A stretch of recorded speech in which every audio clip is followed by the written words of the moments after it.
So I just saw a post on Instagram by Lamborghini on World Mental Health Day.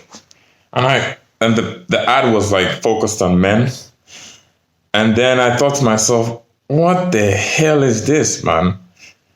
What do you even mean by World Mental Health Day? Like, mental health is a real thing, like any form of health, right? Your physical well-being, your mental well-being, your spiritual well-being above all, right? But here's the thing.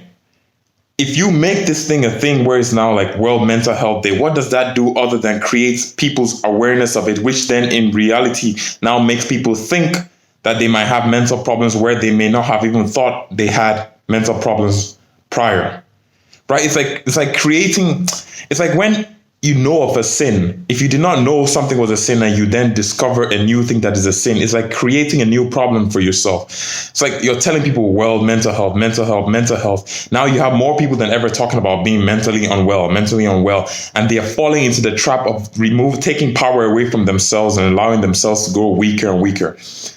Mental health, like any other form of health, can be improved by your actions. If you want to be better spiritually, you need to be spending more time in the presence of God.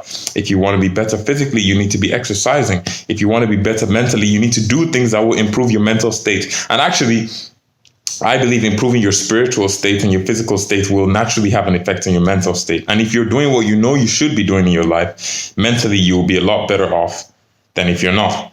But then to be promoting this whole mentally thing, I'm depressed. Nonsense, man.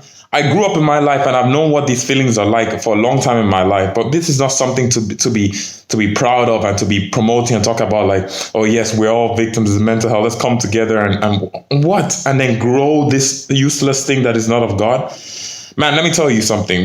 For a long time in my life, when I was feeling depressed and all these kind of things, I noticed that there is a tendency to enjoy the pain. It's almost like it's a very weird demonic thing, as a matter of fact, where it's like, you know, you're sad and you're upset, but you're almost like enjoying feeling like it's you against the world, and you stay, it's like I don't know how to describe it, but it's like you're allowing yourself to stay in a place that is not good for you, because it's almost like you've become addicted to feeling pain in a certain way. It is absolute trash, man. But I will tell you, the primary thing the only thing that will really save your life, and this is the God's honest truth, is you need to have a relationship with Jesus. Because if you don't, you will not understand the true intricacies of life. And if you don't understand these things, you will suffer as a result. So I urge anybody to give Jesus a try. And I don't just mean like just reading the Bible itself, but reading with the intention, or even just trying to talk to him. Because even when you read, you're trying to just know him. It's not just about trying to read a rule book. Otherwise, man, you will go through a lot of problems in life that you will not have the answers for. And even if you do have the answers for a lot of problems, there will always be the spiritual elements where you are dissatisfied. God bless. I wish everybody the best.